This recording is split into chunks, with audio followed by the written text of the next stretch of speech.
thank you so much for coming back and hanging out with us again, Joan. You're welcome, Andy. Thank you for inviting me. I'm always delighted to be with you because you really do great work. Well, right back at you. Thank you for saying yes. And now we get to talk about another fun topic. So what is your definition of codependency? Boy, the definitions are getting many and a little different from what they used to be. I've always thought that codependency is a strange name anyhow, that leads to confusion. But essentially, it's a disorder of self-love Mhm. that really comes out in relationships and leads people to tolerate and also enable a variety of difficult behaviors, whether they're addictions or people who could really be achieving more and don't, or people who really need a little help with their mental health, whatever it may be. What happens is that somebody else becomes the focal point of your universe and you lose your own identity. So, in the end, I would say codependency is a disorder of identity where it's hard to find our own stable inner sense of self. And we live in the reflection of other people and fear. Oh my goodness! Unless I control this other person, people are not going to like me. That other person is a bad reflection of me. And yet, although that's kind of the way that it's often defined, I want to say that for a lot of people who get labeled as codependent, they have the most generous heart and they really are wanting the best for other people. And their fear of walking out of a relationship like that may be less a fear of abandonment and more a sense of such compassion for the other person. They don't know what will happen to them. And I always like to point out to people in that condition, the other person's karma is not your business. That's a control issue. If you feel that other person will not be able to live without you, you really have to investigate that. What makes you the arbiter of another person's destiny? Mm. But in any case, what happens in all of this kind of mandala of what codependency is you, pardon me, you lose yourself. So if you lose yourself, if you lose a sense of what is it that I need, if you lose a sense of self-compassion, you end up rudderless in this life. And that's why it's so important to understand what it is and to be able to help yourself. Beautiful. I love your definition. There it is. That was beautiful. So many aspects of that were absolutely beautiful. So one of the things that I know a lot of people talk about in this realm of codependency or overcoming these codependent tendencies is how healthy boundaries and how to set them. So I guess first of all, if you could start with like what are boundaries and how can we all set healthy boundaries? Well, that is the really big question. And I want to give a shout out to a really good friend of mine who taught me a lot about healthy boundaries personally, because she's a good friend, but also she's written a lot of books, including one called Extreme Self-Care. And that's my buddy Cheryl Richardson. And there's a wonderful chapter in that book that I think all your listeners would love to read. And it tells the story of Cheryl being in therapy and her therapist saying, Cheryl, here's your homework. You have to disappoint at least one person every day Mm. because codependents put themselves out. Everybody's needs are more important than their needs. So they lose a sense of what are my boundaries? What is it that I can do within certain parameters that are healthy for me so that I don't overgive, so that I don't deplete myself, and that so I don't end up feeling resentful and want to bite the head off just those people that I'm trying to help. Mm. So uh, I have to say, I have taken Cheryl's therapist to heart. Mm. And frequently, when I used to think, oh my God, can I live if I disappoint this person? Here's maybe even a good friend who needs something. And if I overgive and I give that person what they want, it means maybe I'm not going to exercise today. And Mm. maybe I didn't exercise yesterday because I was so busy giving to someone else.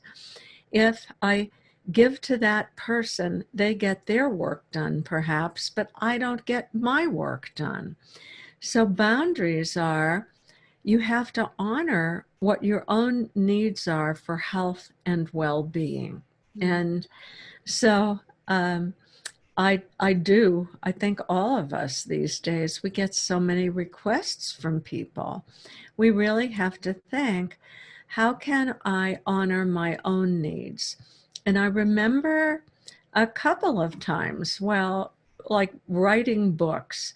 I'm sure you've had an experience of preparing programs, and your listeners have had experiences of there's some big thing, and it might be something, maybe your kid is in the school play, or there's something at work that has a deadline, and you absolutely cannot do one more thing. Uh, and the question I often ask people is, in a case like that, will you do the one more thing anyhow? And, discount what your own needs are and end up staying up until 2 in the morning to do something for someone else. And it's just not a healthy thing. Mhm. So, in terms of disappointing people, what I have often done at times like this is to put on my email an automatic reply that's sometimes pretty funny, saying, I'm like completely overcommitted right now. And no matter who you are, and no matter how much I love you, whatever your request is, I have to say no before you ask. So I've mastered the art of actually setting boundaries and saying no to dozens of people at the same time. And we have to, particularly in this era where, boundaries are infringed on all the time with social media, where we might feel compelled, let's say, to like something because other people do, and we don't want to disappoint a friend. But we have to say the truth or say nothing. So, back to Cheryl Richardson and boundaries.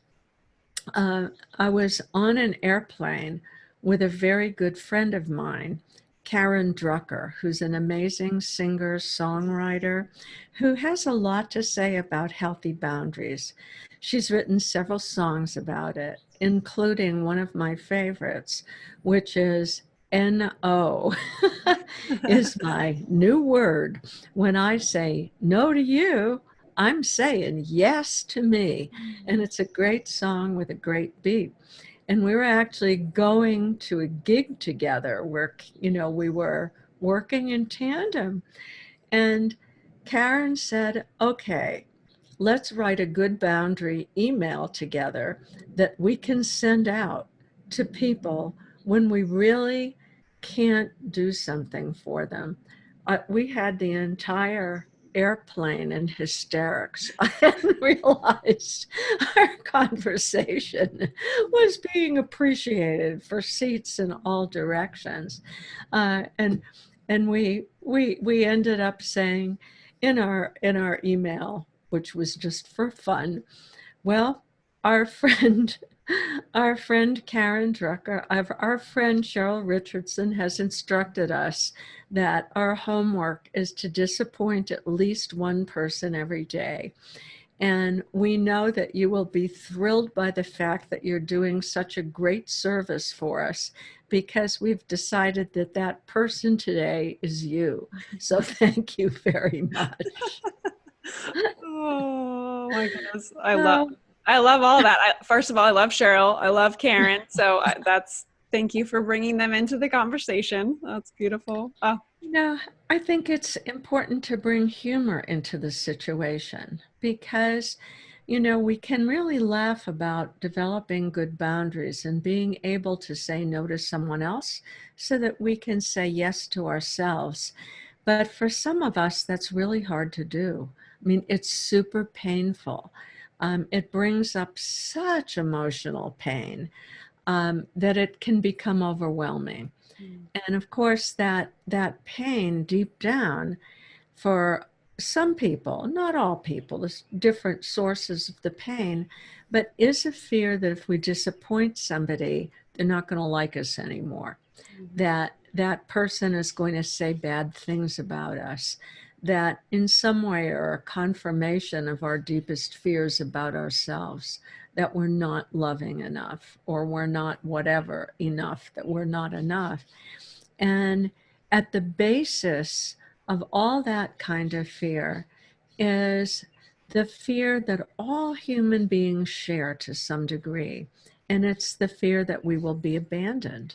And it's like, this is human beings need other human beings.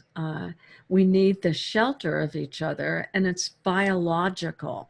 And so, there is, a biological imperative that's built into our brain and nervous system to make sure that we can keep around us enough people that we feel we're part of the tribe. We're not going to be abandoned on a mountaintop somewhere to be eaten by wolves. It's like a deep survival thing. right. So that it's painful when that fear gets tapped into.